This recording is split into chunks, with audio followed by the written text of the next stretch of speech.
వందనాలండి. ఎలా ఉన్నారు? బాగున్నారా? దేవుడిచ్చిన మహావిచ్చిన కృపను బట్టి దేవుడు తన పరిశుద్ధ లేఖనం ద్వారా ఇలా చదివిస్తున్నాను అనమాట అండి. మనందరినీ కూడా ఆయన రక్షణ మార్గంలో నడిపించాలని చెప్పేసి ఆలోచన కలిగి ఉన్నాడు తప్ప ఎవరిని కూడా ఆయన ఉగ్రత పాలు చేయాలని చెప్పేసి మనలను నియమించుకోలేదని చెప్పేసి దేవుడు తన పరిశుద్ధ లేఖనం ద్వారా చదివిస్తూ ఉన్నాడు అనమాట అండి.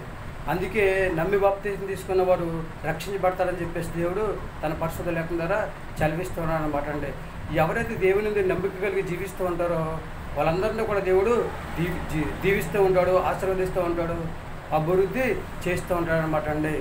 దేవుడు రక్షించే రక్షకుడు, నడిపించే నాయకుడు, ఆదరించే ఆదరణకర్త, పోషించే పోషకుడిగా దేవుడు ఉన్నట్లుగా మనము చూస్తూ ఉన్నాం అనమాట అండి.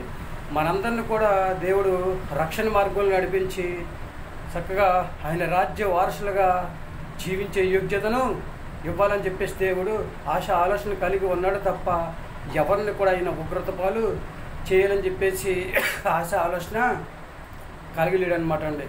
కాబట్టి మనందరము కూడా దేవుని మీద భయభక్తులు కలిగి జీవించి ఆయన మాట విని ఆయన మాట ప్రకారం నడుచుకుని ఎవరైతే జీవిస్తూ ఉంటారో వారందరిని కూడా దేవుడు ఆయన రాజ్యానికి నడిపించి అందరిని కూడా హాయిగా జీవించే విధంగా దేవుడు చేయాలని చెప్పేసి ఆలోచన కలిగి ఉన్నాడు కనుక మనందరం కూడా దేవుని మాట విని ఆయన మాట ప్రకారం నడుచుకుని ఆయన నిత్య రాజ్యంలో నిత్యము జీవించే యోగ్యతను సంపాదించుకునే స్థితిని కలిగి ఉందామండి. ఎవరైతే చక్కగా రక్షణ తీసుకున్న మనము దేవుని యొక్క రక్షణ మార్గంలో నడిచి దేవుని రాజ్య వారసులుగా జీవించే యోగ్యతను కలిగి ఉండాలని చెప్పేసి ఎవరైతే ఆలోచన కలిగి ఉన్నారో వారందరూ కూడా ఒకసారి మోకరించినట్లయితే చిన్న ప్రార్థన చేద్దాం.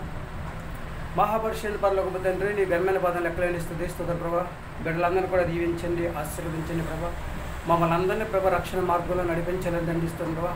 ఆలోచన కలిగి ఉన్నవి తప్ప ఎవరిని తండ్రి శ్రమల పాలు చేయలేని కానీ తండ్రి, ఎవరిని ఇబ్బందులు పెట్టాలని కానీ దండిస్తుండవా, ఎవరిని కూడా దండిస్తుండవా, ఏ విధంగా తండ్రి బాధ పెట్టాలని దండిస్తుండవా, ఎప్పుడు కూడా తండ్రి నువ్వు ఆలోచన కలిగి లేవు ప్రభా. నీకు వందనాలు. ప్రతి ఒక్కరిని కూడా దీవించాలని, ఆశీర్వదించాలని, అభివృద్ధి చేయాలని, మమ్మల్ని అందరినీ తండ్రి ఒక ఉన్నతమైన స్థితిలో ఉంచాలని దండిస్తుండవా. మంచి ఆలోచన కలిగి ఉన్న దేవా నీకు వందనాలు దండిస్తుండవా. బిడ్డలందరినీ కూడా దీవించండి, ఆశీర్వదించండి. ఎవరికి కావాల్సిన వారికి దయచేసి ప్రతి ఒక్కరిని దండిస్తుండవా. నీ రాజ్యానికి ప్రభా నడిపించమని ప్రార్థిస్తున్నాం ప్రభా. నీకు వందనాలు. వివాహం కోసం ఎదురు చూస్తున్న వారిని, వాహనాలు నడుపుతున్న వారిని, ఉద్యోగం చేస్తున్న వారిని, వ్యాపారం చేస్తున్న వారిని, గర్భిణీశ్వరులు తండ్రి, భార్యంతరాలు ప్రభా, సంతానాన్ని బిడ్డలు దండిస్తుంది ప్రభా. అలాగే తండ్రి కూలి పని చేసుకుంటున్న బిడ్డలు దండిస్తుంది ప్రభా. ఇంకా దండిస్తుంది ప్రభా. తండ్రి ఉద్యోగం చేస్తున్న వాడిని, వ్యాపారం చేస్తున్న వాడిని, వివాహం కోసం ఎదురు చూస్తున్న బిడ్డలందరినీ కూడా ప్రభా దీవించండి, ఆశీర్వదించండి ప్రభా. ప్రయాణం చేస్తున్న వాడిని దీవించండి, ఆశీర్వదించండి. ప్రతి బిడ్డను ప్రభా పేరును దీవించి ఆశీర్వదించి ఎవరికి కావాల్సిన దయచేసి అందరికి మంచి ఆరోగ్యం దయచేసి నీ రాజ్యానికి నడిపించి అందరి రాజ్యంలో హాయిగా జీవించే యోగ్యతను సంపాదించుకునే స్థితిని దయచేయమని మా ప్రార్థన ఆలకించండి. మా ప్రార్థన ప్రతిఫలం దయచేయమని మా కొరకు తరగరాని యేసుక్రీస్తు ప్రయాసమైన నామములో అడిగి వేడుకొంచున్నాము తండ్రి. ఆమె అందరికీ వందనాలండి. తిరిగి దేవుని ఆశీర్వాదాలు మీకు తోడుగా ఉండను గాక.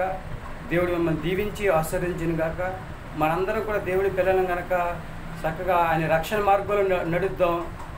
ఆయన నిత్య రాజ్యంలో నిత్యము జీవించే యోగ్యతను సంపాదించుకునే స్థితిని కలిగి ఉందామా? ఏమంటారు? చక్కగా దేవుడిచ్చే రక్షణ మార్గంలో నడిచి ఆయన ఇచ్చే ఆశీర్వాదాన్ని పొందుకొని భూమి మీద హాయిగా జీవించి చక్కగా దేవుని యొక్క కృపను పొందుకొని దేవుడిచ్చే అద్భుతాలను, ఆశ్చర్యకార్యాలను, చక్కగా ఆయన ఇచ్చే నూతన జీవితాన్ని మన జీవితంలో ఎన్నో ఆశ్చర్యకార్యాలు పొందుకుని భూమి మీద హాయిగా జీవించే యోగ్యతను సంపాదించుకునే స్థితి కలిగి ఉంటారండి. నడుస్తారా ఆయన రక్షణ మార్గంలో? ఏమంటారు? జీవిస్తారా ఆయనకు అంగీకారంగా? సంపాదించుకుంటారా ఆయన రాజ్య వారసులుగా జీవించే యోగ్యతను? ఏమంటారండి?